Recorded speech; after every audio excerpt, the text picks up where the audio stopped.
Hello दोस्तों, आप सभी का हमारे यूट्यूब चैनल में स्वागत है।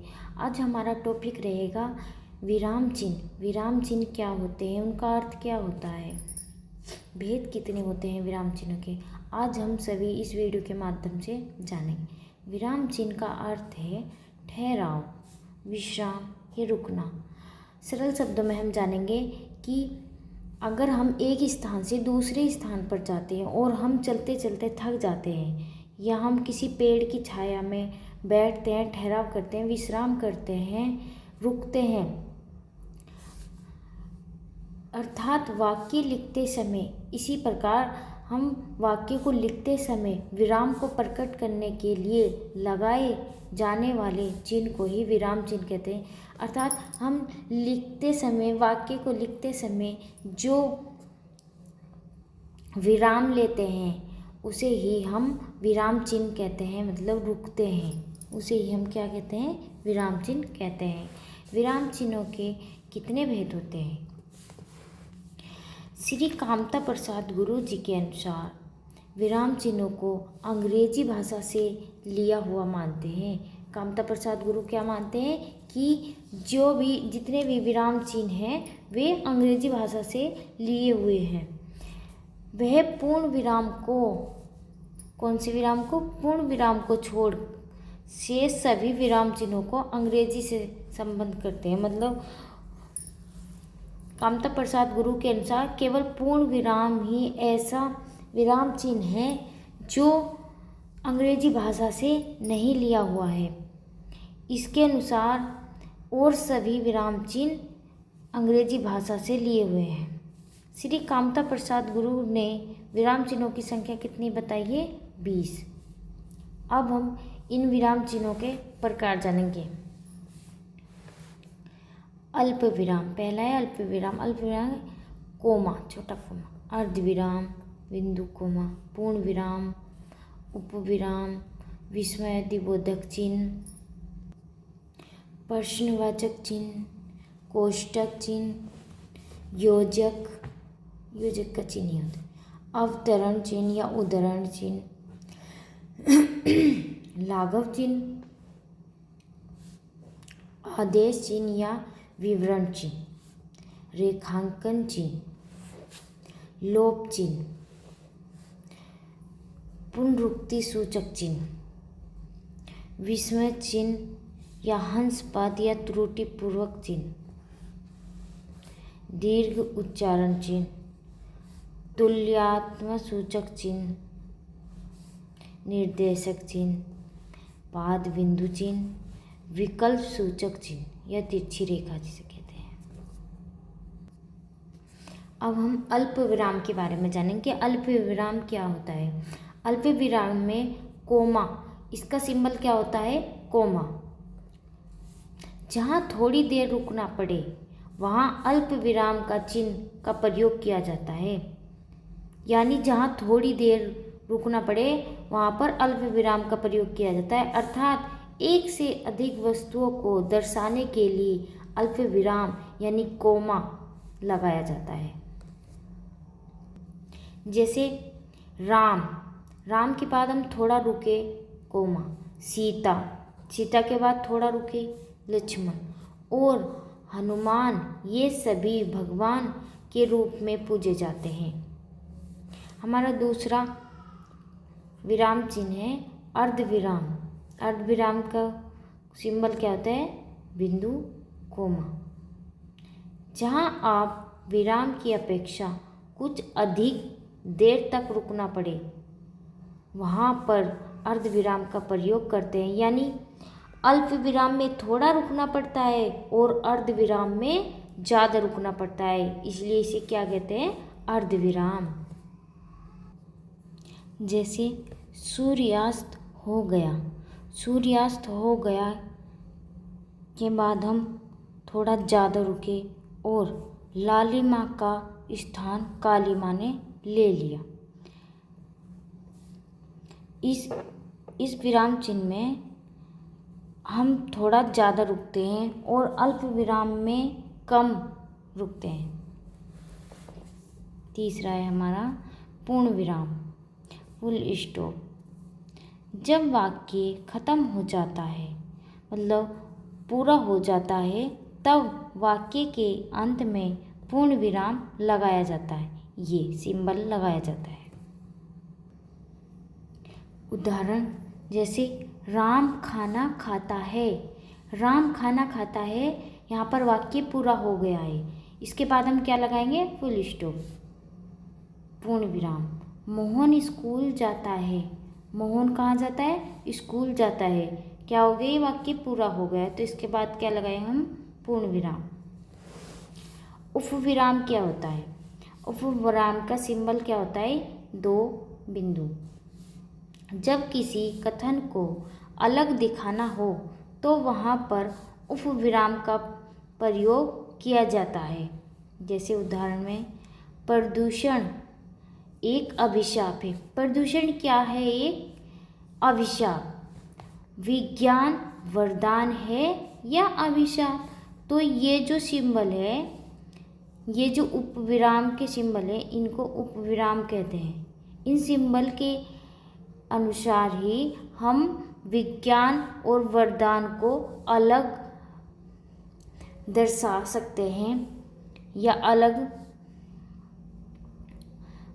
परिभाषित कर सकते हैं। जैसे प्रदूषण एक क्या है? अभिशाप है। विस्मयादिबोधक चिन्ह। विस्मयादिबोधक चिन्ह क्या होता है? इसका सिंबल क्या होता है? ये विस्मयादिबोधक चिन्ह का प्रयोग वाक्य में हर्ष, विवाद, विस्मय, घृणा, आश्चर्य, करुणा, भय इत्यादि का बोध कराने के लिए किया जाता है। अर्थात इसका प्रयोग अव्यय शब्द से पहले किया जाता है। जिस वाक्य में हर्ष होता है, विवाद होता है, या घृणा, ईर्ष्या, या किसी के प्रति भय, करुणा, गुस्सा आदि शब्द आते हैं, तो वहाँ पर क्या किसका प्रयोग होता है? विस्मयादिबोधक चिन्ह का। जैसे उदाहरण में, हाय, हाँ, छी, अरे, शाबाश, हाय वे मर गया। तो यहाँ पर कौन किसका प्रयोग हो रहा है? विस्मयादिबोधक चिन्ह का।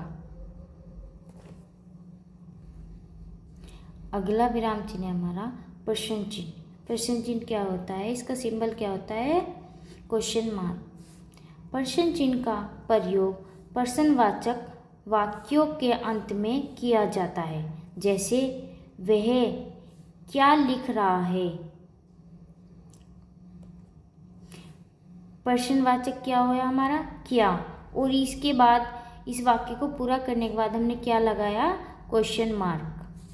ताजमहल किसने बनवाया? किसने क्या है? प्रश्नवाचक। इसके बाद क्या लगाया हमने? Question mark.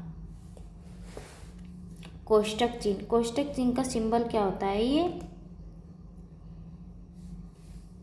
कोष्टक चिन्ह का प्रयोग अर्थ को और अधिक स्पष्ट करने के लिए शब्द अर्थात वाक्य को कोष्टक के अंदर लिखकर किया जाता है। जैसे ये, जैसे विश्वामित्र क्रोध में कांपते हुए ठहर जा।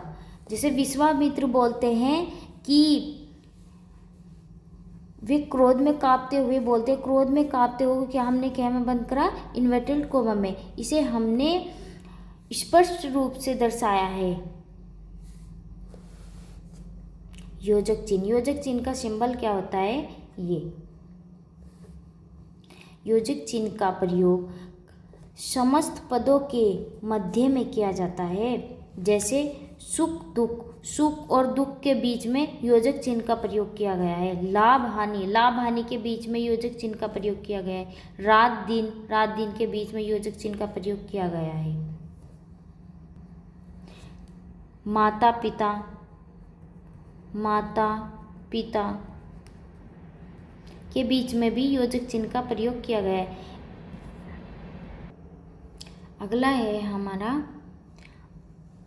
अवतरण या उद्धरण चिन्ह।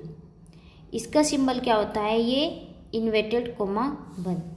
किसी की कही हुई बात को उसी तरह प्रकट करने के लिए अवतरण चिन्ह यानी कोमा इन्वर्टेड कोमा बंद का प्रयोग किया जाता है।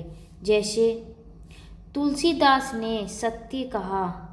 तुलसीदास ने क्या कहा? सत्य पराधीन सपनेहु सुख नाही। तो इसके तुलसीदास के वाक्य को हमने क्या में बंद किया? इन्वर्टेड कोमा को बंद किया है। यहाँ पर कौन से चिन्ह का प्रयोग हो रहा है? अवतरण चिन्ह का।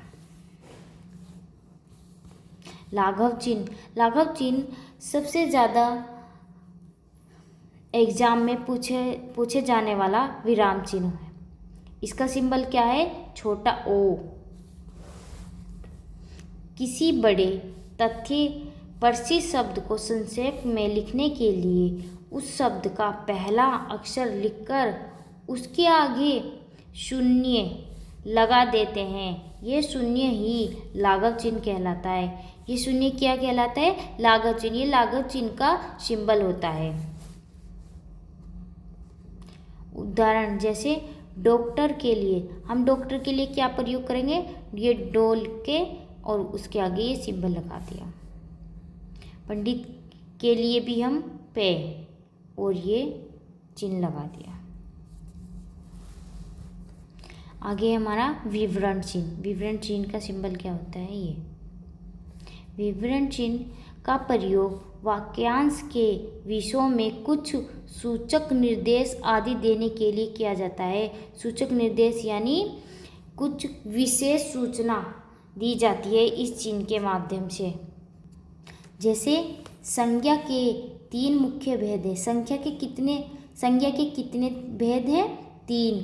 तो 3 हम क्या बता रहे हैं? संज्ञा की विशेषता बता रहे हैं कि संज्ञा के कितने भेद हैं। तो इसके आगे हम ये विशेष वो लगा रहे हैं सिंबल। आम के निम्न फायदे होते हैं। हम आम के क्या बता रहे हैं? निम्न फायदे, कि उसके आम के खाने के बहुत सारे फायदे हैं। इसलिए हम ये क्या लगाते हैं? चिन्ह इसके आगे, कि उसकी विशेषता बताता है कि उसकी क्या विशेषताएं हैं। आगे हमारा रेखांकन चिन्ह। रेखांकन चिन्ह का सिंबल क्या होता है? ये किसी भी वाक्य में महत्वपूर्ण शब्द, पद, वाक्य को रेखांकित करने के लिए रेखांकन चिन्ह का प्रयोग किया जाता है। यानी किसी वाक्य में कोई शब्द विशेष होता है, महत्वपूर्ण होता है, तो उसके लिए हम इस चिन्ह का प्रयोग करते हैं। जैसे हरियाणा और उत्तर प्रदेश को यमुना नदी पृथक करती है। हरियाणा और उत्तर प्रदेश को कौन सी नदी पृथक करती है? मतलब अलग करती है? यमुना नदी। यमुना नदी को हम रेखांकन करेंगे, जिससे हमें पता चले कि हरियाणा और उत्तर प्रदेश को किस नदी के द्वारा पृथक किया जाता है। आगे जब पदलोप चिन्ह। पदलोप चिन्ह का सिंबल क्या होता है? ये 3 बिंदु।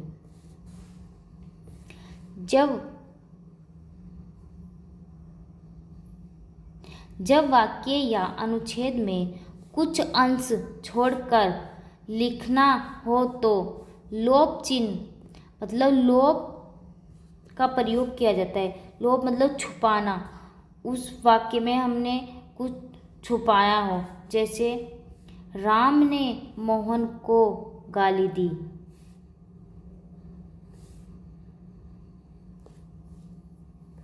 मैं सामान उठा दूंगा, पर इसके आगे हमने क्या कुछ छुपाया है। मैं सामान उठा दूंगा पर मैं पैसे लूँगा। इसके आगे हमने ये चिन्ह लगाकर क्या शब्द को छुपाया है। इससे हमें पता चल जाता है कि इस सिंबल से, इस चिन्ह से, कि हमने कुछ आगे विशेष वर्ण छुपाए हुए हैं। पुनरुक्ति सूचक चिन्ह। पुनरुक्ति सूचक चिन्ह के इन्वर्टेड कोमा, 2 इन्वर्टेड कोमा। पुनरुक्ति सूचक चिन्ह का प्रयोग ऊपर लिखे किसी वाक्य के अंश को दोबारा लिखने से बचने के लिए किया जाता है। इस चिन्ह के माध्यम से हम एक शब्द को 2 बार लिखने से बच सकते हैं। आगे हमारा विस्मरण चिन्ह या त्रुटिपूर्वक चिन्ह। विस्मरण चिन्ह का सिंबल चिन्ह क्या होता है, ये का प्रयोग लिखते समय किसी शब्द को भूल जाने पर किया जाता है। अगर किसी वाक्य में हम कोई शब्द लिखते समय भूल जाते हैं तो हमें क्या करना चाहिए, जैसे राम जाएगा, अब हम ये हमने लगा दी तो हम जानेंगे कि हमने यहाँ पर क्या शब्द भूला है। राम बाजार जाएगा, ये क्या बाजार, हम बाजार को लिखना भूल गए तो हमने कौन से चिन्ह का प्रयोग किया, ये। इससे हमें पता चल जाएगा कि हमने यहाँ पर कुछ चीज़ भूली है। राम बहुत लड़का है, यहाँ पर भी हम कुछ शब्द भूल गए तो हमने इस चिन्ह का प्रयोग किया है, जैसे राम बहुत सच्चा लड़का है। राम क्या है, बहुत सच्चा लड़का है।